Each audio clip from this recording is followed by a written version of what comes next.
Ryan Cole, thanks for taking the time. Wow, big weekend at the Jim Click Invitational down in Arizona.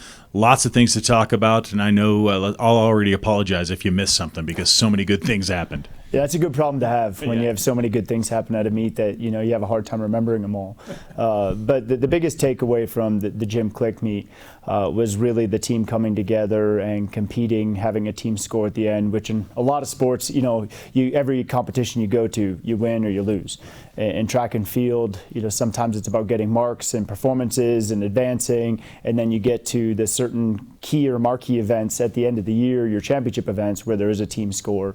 But to try to continue to build toward that process, we wanted to have a meet, kind of in the middle of the season where the team score is important, it's emphasized, and you go and you compete head to head, not just in your individual events, but kind of paying attention to what everybody's doing, and not just from a coaching staff standpoint, but also from our team standpoint, making sure that they're aware of that. So that hopefully helps us as we move toward the end of the year. Yeah, and the men finished third against, Pac-12. This was a great competition. Great job by them. Yeah, the men did really well. We were led by our sprint group. They've been doing tremendous all track season, but we had two guys in particular with Zach Larrier and CJ Jimnawobi that did just a phenomenal job for us. They posted, the 5th and 6th fastest times in Air Force Academy history in the 200, running 20:99 and 21:01. They teamed up on a 4x1 that ran 40.12. And the thing with the 4x1, we found out in the morning one of our top sprinters was sick, and so it just wasn't in the cards that day. And we had guys step up. We found a replacement for the 4x4, and they ran 3:10, which is number 10 all time in Academy history. One of our hurdlers, Cam Harris, led off the 4x1, and we had some ground to make up. Cam did a great job getting us out, and their handoffs were clean, and they just did a really nice job. To have the Mountain West number 1 time at 40.12. It's also the third time this year they've been under 40.5. Wow. And so it's not just having, warm weather in Tucson against great competition. Every track meet so far this year that we've contested that event, they've been very consistent. And you look across the board, Ari Martinez in the high jump, set a PR last weekend, matched the PR again this weekend. Ethan Gardner, clearing bars in the pole vault with the crosswind. Just the consistency that the team is having, it's not just under perfect conditions, but it's really being able to compete at a high level and a consistent level, regardless of the conditions, and doing it week in, week out. And again, hopefully that bodes really well for us down the road. Yeah, you mentioned Ari Martinez. The men have always been a strong team for Air Force.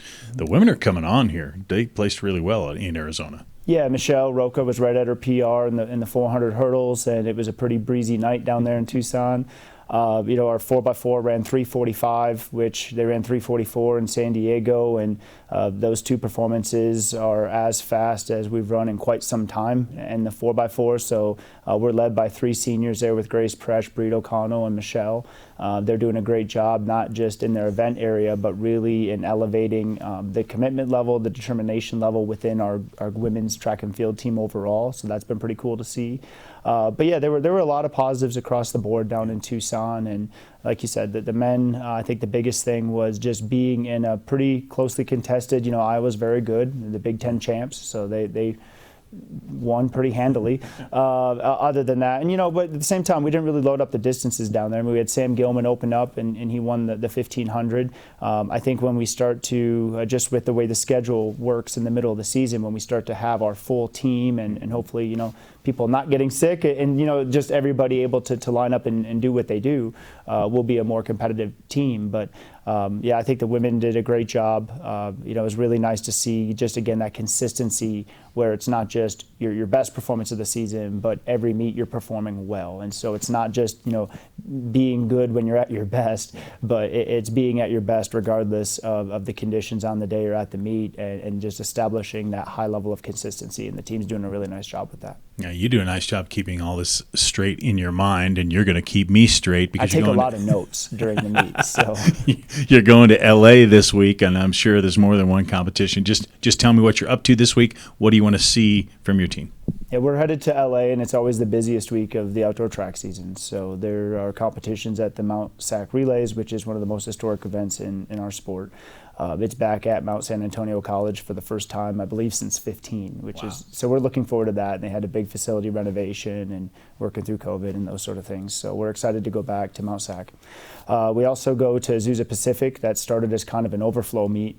And then I think they sent out an email last night. They have 5,000 entries for the track meet. So it's grown into this massive, very conducive opportunity for track and field, but it is a massive meet and a very high caliber meet. And so we'll have some people compete there. And then it's kind of a special thing for Air Force Track and Field that we go to the Long Beach State and the Beach Invite. And Coach Lindeman was the head track and field coach at Long Beach State prior to coming to the Air Force Academy. They've come up here for our indoor meets. We go out there for an outdoor meet. And so that's something it's become a tradition, and that's really important to us. Coach Lindeman will also be inducted into their Hall of Honor this year. And that was set in place prior to the events over the last few months. And so we're going to have our full team out there on the trip. And we're excited for that, and that'll be a great honor for him and for our program. Yeah, nice to see the continuing accolades for Coach Lindeman. Ryan Cole, thanks for the time. Good luck this weekend. Thank you, Brian.